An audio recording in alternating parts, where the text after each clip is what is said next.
All India रईन बागबान conference held की गई थी आजम कैंपस पुणे में बाय प्रेसिडेंट इलियास सेठ बागबान गुलबर्गा, वाइस प्रेसिडेंट असलम बागबान पुणे, सेक्रेटरी एमडी मखदूर राइन इंदौर और इसका कन्वेंशन किया था इंजीनियर सलीम बागबान पुणे में और इसके कोऑर्डिनेटर थे इरफान साहब और गुफरान साहब। इस मौके पर गेस्ट स्पीकर्स मौजूद थे CM Ibrahim MLC Karnataka, doctor PA Inamdar educationist, K Venkatesh police commissioner Pune, doctor Abdul Karim Salar education. इस मौके पर स्पेशल इनवाइटीज में शामिल थे Abu Sama Rain GST commissioner, Haji MD Ibrahim Aligarh, engineer Abdul Rauf Bangalore, doctor Arshad Iqbal Meerut, Haji Siddique Pahalwan Barabanki president of Jamiat राइन उत्तर प्रदेश और मकबूल बागबान एक्स एमएलए विजयपुर।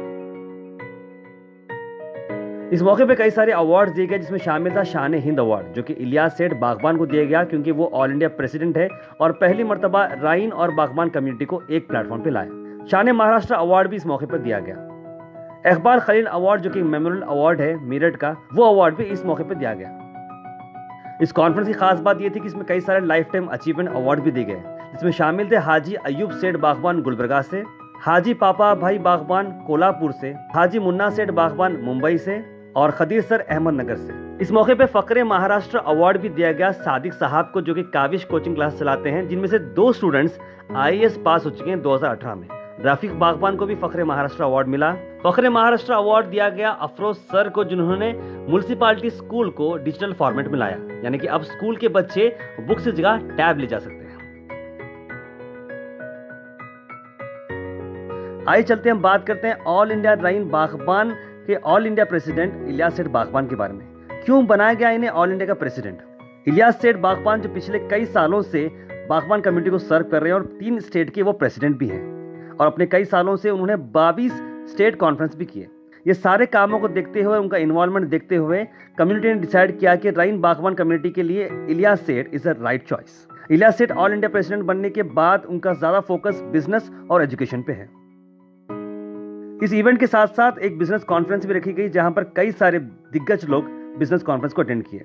इस कॉन्फ्रेंस के अंदर आने वाले future challenges, special investments, market study, retail industry, challenges faced due to lack of education, how to cope up the business, basic necessity of business, how to interact between north, south and east, west, ताकि सारे के सारे लोग एक platform पे रहे और business community और एजुकेशन कम्युनिटी आगे बढ़ते रहे। इस कॉन्फ्रेंस को अटेंड करने के लिए state president, district president, taluka president और कई सारे अहदेदारों को बुलाया गया था ताकि वो सारी चीजों को समझ सके और आने वाले चैलेंजेस को कोप अप कर सके। ये एक ऐसी कॉन्फ्रेंस थी जहां पर देश भर से लोग आए थे, जैसे कि कोलकाता, लखनऊ, दिल्ली, हरियाणा, राजस्थान, गुजरात, अहमदाबाद, सूरत, मध्य प्रदेश से इंदौर, तेलंगाना से निजामाबाद, संगारेड्डी, बिहार से बिगुसुर, पटना और एमपी से रतलम, जबलपुर और कर्नाटक से गुलबर्गा, हुबली, बेलगाम और महाराष्ट्र से शोलापुर, सांगली, मीरज। आइए देखते हैं कि इस कॉन्फ्रेंस में किसने क्या कहा। हमारे डॉक्टर महमूद साहब से भी हमारी गुजारिश है कि हमारे हर कॉन्फ्रेंस में आते रहे आप भी और मेल जोल से हम काम करते रहे। और तारीख में हिंदुस्तान आजाद होने से पहली बार ये राइन और बागबान बिरादरी का कॉन्फ्रेंस होने जा रही है। ये पहली बार है। इतनी बड़ी बड़ी हस्तियां हैं, दिल्ली से आए हैं, मेरठ से आए हैं, भोपाल से आए हैं, गोरखपुर से आए हैं, पंजाब से आए हैं, कितने अलीगढ़ से आए हैं, मेरठ से आए हैं, पूरा हिंदुस्तान आज यहाँ पे जमा है। तो एजुकेशन के ताल्लुक से हमारे पास इनामदार साहब आए, सारा साहब आए, इब्राहिम साहब आए, आपके सामने तफसील से बात रखेंगे। मैं आपको सिर्फ मुख्तसर अगर मसाजिद बताया आपके सामने हमारे जमा होने का मकसद क्या है। आप लोग ये नहीं समझना कि अभी बुला रहे हैं हमारे सिर्फ सोए, खा रहे, जा रहे, मीटिंग अटेंड कर रहे, ये नहीं समझना। ये भी बहुत बड़ी कामयाबी है। इंशाल्लाह आहिस्ता आहिस्ता काम बढ़ते रहेगा। 25-30 करोड़ की जायदाद अगर कोई राजा अपने हाथों से दिया है मुसलमानों के लिए तो शाही महाराज जो है वहां पर मुस्लिम आजकल कब्रिस्तान पूरा ट्रस्ट बनाए। करीम साहब हमारी बड़ी अच्छी तकरीर की, सियासतदान नहीं आए, आप उनके घरों के पास जाओ, ऐसी ताकत पैदा करो, खुद सियासतदान तुम्हारे खतरों के सामने आके